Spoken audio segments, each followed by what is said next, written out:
Nagpabuntis ko sa kuya sa akong bana. Buhaton ang tanan para sa atong mga mahal sa kinabuhi. Mauna ang akong baruganan, DJ Sam. Itago na lang di ay ko sa pangalang Jelma. 34 anyos ko. Dunan ako'y upat ka mga anak, ngadto sa akong bana nga tawgon na lang nato sa pangalang Jake. 36 anyos sa DJ Sam. Nagkailaming duha sa akong bana tungod pod sa iyahang kuya nga tawgon na lang nato sa pangalang Erwin. Kini si Erwin na DJ Sam katrabaho nako ni siya sa usa ka kumpanya dinhi pod sa among lugar. Minyo na ni siya. Call center agent ang iyang misis. O gina-share niya sa ako kaniadto nga naglisod lagi daw sila sa pagbuo og anak sa iyahang asawa. Siguro tungod kay bihira lang po daw nga mag-abot ang ilang free time sa iyang asawa. Kay sagad naga-graveyard daw siya. One time, birthday kadto sa iyang mama. Giimbita mi niya DJ sa mga ka-office mates niya. Gipaila-ila ko niya sa iyahang manghod. Ulitaw pa DJ Sam, ugwa gidaw makauyab sukad-sukad. Ginasungo gani niya DJ Sam nga di daw kaingon. Mura daw gipapitlan og tagok sa langka ang baba sa iyang manghod. Tuod man, ginareto jud ko niyag taman didto DJ Sam. Permi ko niya ginaingnan nga crush lagi daw ko sa iyang manghod. Tawgon na lang nato siya sa pangalang Jake DJ Sam. Ug siya ang akong nabana. Sa una, gina-ignore na ako siya kay dili na ko bet. Pero kadugayan DJ Sam, nganong di man ako tagaan og chance. Sa istorya palang daan ni Erwin sa ako murag buutan man si Jake. Dugay ra nangayo og Facebook account si Jake sa ako DJ Sam. Pero kadto lang yun nga time, gitagaan ako siya. Ni-chat siya na ako DJ Sam ug nagpaila nga manghod lagi daw siyang Erwin. Ako po dayon siyang gireplyan. Pag-reply na ako DJ Sam, nitawag dayon siya. Ug ako apong gitubag.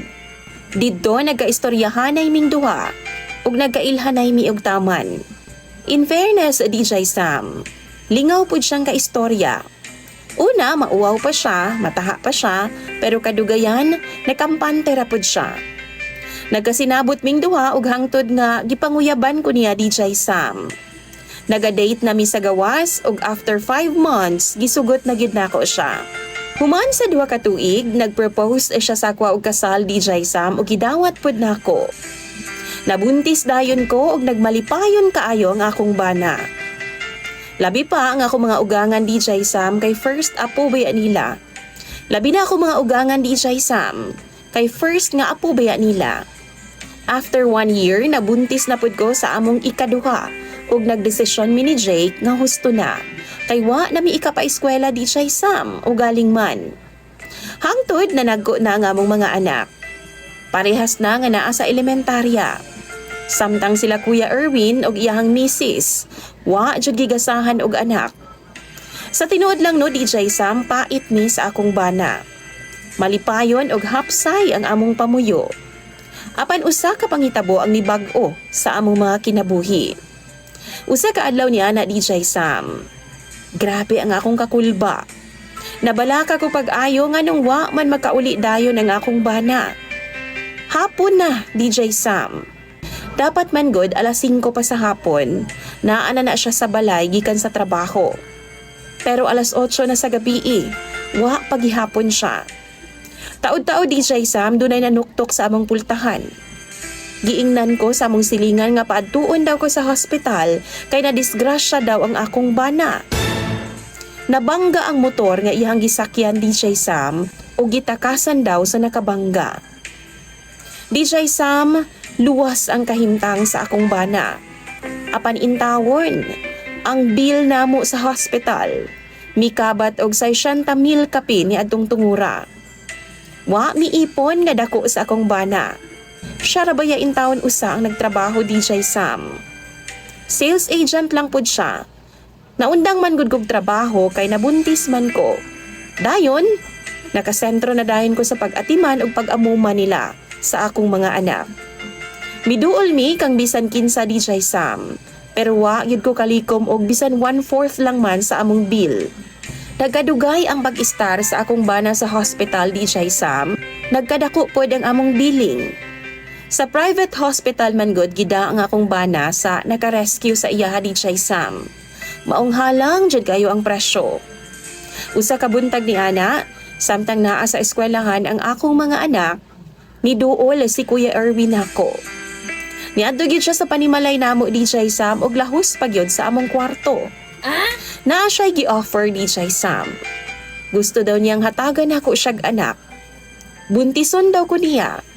Ug wa daw makahibaluan na dapat. Kamira daw ang duha.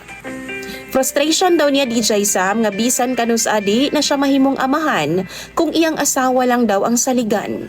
Kay tan-aw niya, dakog problema ang iyang misis, maong dili makaanak. Nalain ko sa iyang giistorya DJ Sam.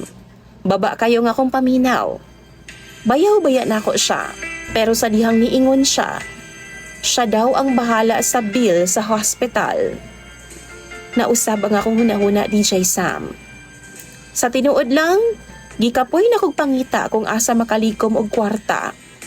Pero wa gyud ko'y mahipos nga ingon anak kadako. Misugot na lang ko, nagpagamit ko ni Kuya DJ Sam. Paulit-ulit, hangtod nga mabuntis ko. Dili halata og dili mailhan na DJ Sam. Kay ginagamit man pod ko sa akong bana dihang nakagawas na siya sa hospital. Tapos, ginalista pod nako ang mga panahon nga nagapagamit ko sa iyahang kuya. Tungod na kauli na nga akong bana sa balay, DJ Sam. Gapangita na pod mighigayon sa syudad sa iyahang kuya nga mag-lodge me. O di ba kaha sa ilang balay? Kanang wala bitaw ang iyang asawa DJ Sam or walay makabantay sa amoa. Happy tuig pod ko bago nabuntis sa DJ Sam. Ug tungod kay dugay man kaayo, tapos halos magkasabay-sabay pod silang gagamit sa akoa, alangan naman balibaran pod nako nga akong bana. Basin magduda hinuon siya DJ Sam. Mataghigayon nga mananghid ko sa akong bana nga mangumpra ko sa syudad para sa among gamay lang gud nga tindahan DJ Sam. Inig-uli na ako ana, muhangyo man pod siya. Tapos, gikan pod minag ana-ana sa iyahang kuya sa syudad. Dihang nabuntis ko DJ Sam, wa jud ko masayod kung kinsa sa ilaha ang amahan. Pagkapanganak na ako, wa miangkon si Erwin. Kay sumala pa niya, liwat daw kaayo sa akong bana. So wala na ako siya nakumbinsi nga sa iyaha to DJ Sam. Padayon ang among kita sa syudad baguman akong panganak. Maghimo lang gyud mig bata DJ Sam. Kanang iyaha gyud daw. Ni adtong higayon na wa gyud ko gapalabot ni Jake e DJ Sam. Sir Erwin Rajud, mga 1 month siguro to, ug napuno gyud kog alibay DJ Sam. Giswerte sab ko kay nabuntis dayon ko. Pagkaibaw na ako nga buntis ko, 1 month kapi na DJ Sam. Nagpalabot na dayon ko kay Jake. Ug pagkasunod buwan ako DJ Sam nagpahibaw sa ilaha nga buntis ko. Gisultian ako si Erwin nga sure na gid ko nga iyaha na gid na kay wa ko malabta ni Jake. Nalipay pud siya. Pero dihang nanganak ko DJ Sam dili gihapon siya kumbinsido. Tungod kay dili daw gihapon liwat sa iyaha. DJ Sam sure gid ko nga iyaha na to. Pero di gid siya motuo. O gusto niya nga maghimo na pud mig bag-o hangtod nga masatisfy siya DJ Sam ug makaingon nga iyaha na gyud ang baby. Nabalaka ko. Basin sa ingon ani niya nga rason. Maabot na lang og napulo ang akong anak DJ Sam, dili gihapon ko niya undangan. Kay di man niya ang kunon. Di niya dawato na DJ Sam.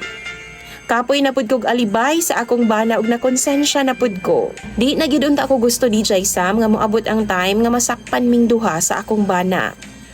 Malipayon mi og buutan kaayo siya. Dili ko gusto nga maguba ang tanan DJ Sam. Sa karon upat na ang akong mga anak. Pero unsaon man nga di mangyud mo undang si Erwin sa pagpangulit nako. Tan-aw ninyo, pagbigyan pa ba nako siya? Unsaon ka nako nino? Gusto na akong undangan ang tanan. Pero do na magud ko'y saad kay Erwin. Ug do na pud ko'y dakong utang na loob sa iyaha. please lang tambagi ko ninyo kay basahon ko na tanan sa comment section. Imong sa